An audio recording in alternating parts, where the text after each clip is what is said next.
Assalamualaikum warahmatullahi wabarakatuh. Bismillahirrahmanirrahim. Alhamdulillah wassalatu ala rasulillahi atmamadu. Yang terhormat Bapak Ibu Kepala Sekolah, guru, Bapak Ibu guru, serta Dewan Juri. Dan yang kami banggakan, siswa-siswi MP Salam.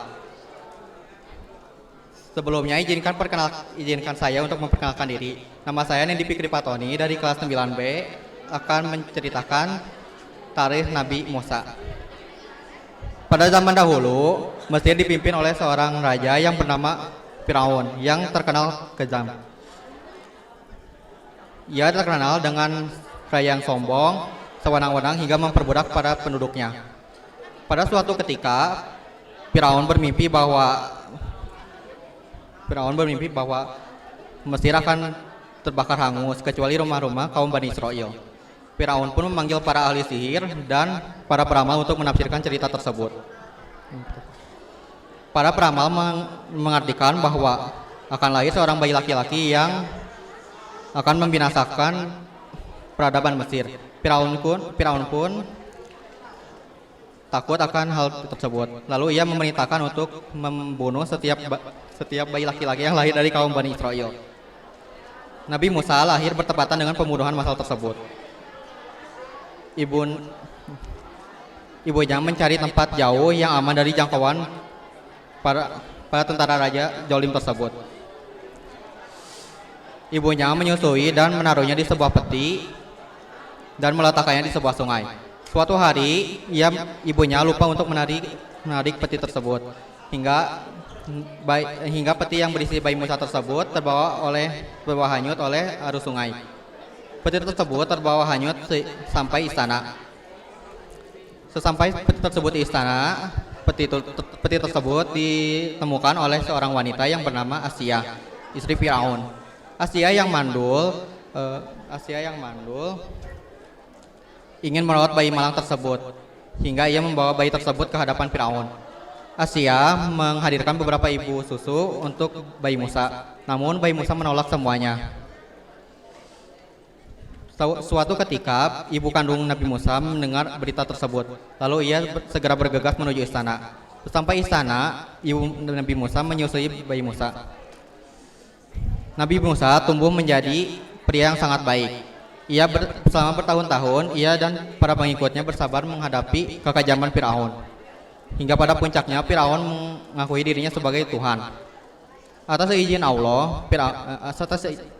Allah, Nabi Musa dan para pengikutnya diperintahkan untuk pergi dari Mesir menuju Syam. Mendengar berita akan kepergian Nabi Musa tersebut membuat Firaun sangat murka. Firaun dan para bala tentaranya mengajar Nabi Musa dan para pengikutnya. Saat Firaun hampir menyusul Nabi Musa dan para pengikutnya, perjalanan Nabi Musa terhambat oleh lautan yang sangat luas. Lalu muncullah firman Allah yang berbunyi, A'udzubillahi minasyaitonirrajim. Bismillahirrahmanirrahim. Saya lewat aja, yang artinya, maka kami turunkan firman kepada Nabi Musa. Pukullah lautan tersebut dengan tongkatmu, maka lautan tersebut akan terbelah. Dan setiap belahannya seperti gunung yang besar. Lautan tersebut terbelah menjadi dua bagian.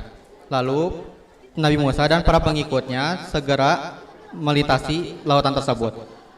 Firaun dan para bala tentaranya pun tidak hanya tinggal diam, mereka terus mengajar Nabi Musa. Pada akhirnya Nabi Musa berhasil melintasi lautan tersebut dan lautan tersebut pun kembali seperti semula. Firaun pun dan para bala tentaranya pun mati tenggelam karena dalamnya lautan tersebut. Mungkin sekian dari ceramah singkat kali ini. Mohon maaf jika ada kesalahan kata atau kekurangan dalam ceramah kali ini. Wassalamualaikum warahmatullahi wabarakatuh.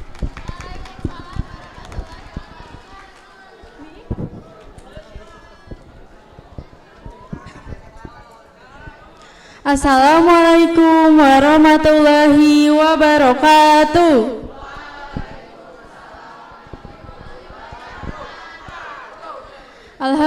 Alhamdulillahirabbil alamin wassalatu wassalamu ala asrofil anbiya'i wal mursalin wa ala alihi washabihi ajmain amma ba'du.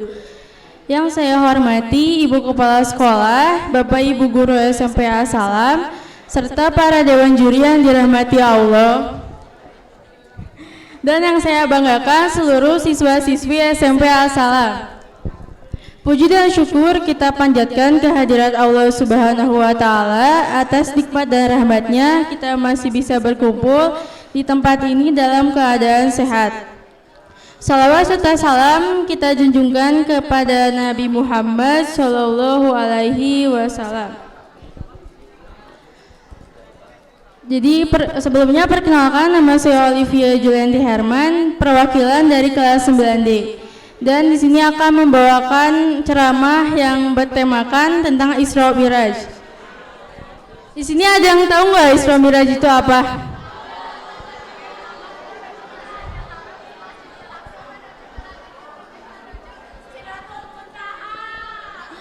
Jadi Isra ini adalah perjalanan Nabi Muhammad dari Masjidil Haram ke Masjidil Aqsa. Kemudian Miraj ini adalah kelanjutannya perjalanan Nabi Muhammad untuk naik ke Sidratul Muntaha. Nah, terus pada suatu saat di suatu tempat bernama Al-Hijr, Nabi Muhammad ini didatangi oleh malaikat Jibril. Nah, di malaikat Jibril ini dibelah dadanya untuk dibersihkan sifat-sifat buruknya. Kemudian malaikat Jibril ini dan Nabi Muhammad menaiki suatu kendaraan yang bernama Buraq. Buraq ini kendaraan yang sangat cepat. Kemudian setelah perjalanan pertama ini mereka menuju Masjidil Aqsa. Nah, perjalanan malam ini tuh disebut Isra sebagaimana dalam surat Al-Isra ayat 1. A'udzu billahi minasyaitonir rajim. Bismillahirrahmanirrahim. Subhanallazi asra bi 'abdihi lailam minal masjidil haram ilal masjidil aqsa allazi barakna haulahu linuriyahu bi ayatina innahu huwas samiul basir. Nah, setelah sampai di Masjidil Aqsa ini Nabi Muhammad menjalankan sholat sebanyak 2 rakaat. Setelah menjalankan sholat 2 rakaat, kemudian malaikat Jibril datang kembali ke Nabi Muhammad untuk memberi sambil membawa 2 gelas air. Yang pertama ini gelasnya berisi air susu, terus yang satu lagi ini berisi air hamar. Ternyata Nabi Muhammad ini lebih memilih air susu. Kemudian malaikat Jibril membawa Nabi Muhammad ke langit ke-7. Setelah melewati 7 lapis langit ini, kemudian Nabi Muhammad bertemu dengan Allah Subhanahu wa Ta'ala. Disinilah pertama kali Allah mewajibkan hambanya untuk sholat sebanyak 50 kali. Tapi kemudian dikurangi menjadi 5 kali karena keberatan. Jadi yang bisa saya sampaikan adalah kita jangan pernah meninggalkan sholat hanya karena kelalaian dunia gitu. Jadi sholatlah kalian sebelum disolati. Sekian yang dapat saya sampaikan. Wallahul muwaffiq ila aqwamit thoriq. Wassalamualaikum warahmatullahi wabarakatuh.